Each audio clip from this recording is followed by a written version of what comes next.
Et le besoin, justement, c'est de profiter de l'expertise de la Côte d'Ivoire dans le domaine agricole. Qui parle de développement aujourd'hui, l'autosuffisance alimentaire, parle de l'agriculture. Donc la Côte d'Ivoire aujourd'hui à date a connu des avancées. Donc ça nous fait profiter de l'expertise ivoirienne. Le développement de l'agriculture passe forcément par les écoles. Et les écoles sont les socles du développement de la formation. Donc si nos enfants sont à l'école, je pense qu'ils peuvent profiter de l'expertise dans le domaine de la formation. L'INFPA a une énorme expérience au niveau des écoles secondaires, je pense. Donc, comme on souhaite étendre ce programme Graines de changement dans les cycles supérieurs, donc secondaires notamment, c'est avec l'INFPA qu'on peut vraiment, c'est le meilleur partenaire, je pense, qu'on peut avoir ici en Côte d'Ivoire. Un renforcement des capacités de la coopérative, Club d'agriculture, c'est assez important, mais on voudrait aussi faire d'autres essais comme le café, le cacao, le riz fluvial, et voilà, en partenariat avec la Côte d'Ivoire. C'était un grand pas, mais il faut le dire, c'est surtout un grand pas pour l'Institut national de formation professionnelle agricole qui existe depuis 27 ans et qui a fait ses lettres dans ce pays, qui a formé plus de 24 000 auditeurs en formation diplômante et plus de 14 000 en formation qualifiante.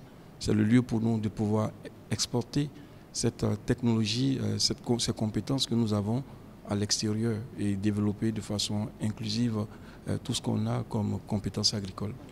C'est un partenariat, c'est une synergie qui va s'établir parce qu'en Guinée également que nous connaissons, il y a tout un dispositif qui sert réellement à l'expansion de l'agriculture.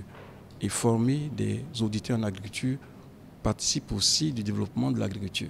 Je vais commencer par remercier le chef de l'État, le président Dramane Ouattara, dans le cadre de la coopération. Aujourd'hui, nous sommes très très heureux de savoir que la Côte d'Ivoire est là sous une autre forme pour nous accompagner dans le cadre, par exemple, agricole. Comme vous le savez, la Guinée aussi, c'est un pays agricole.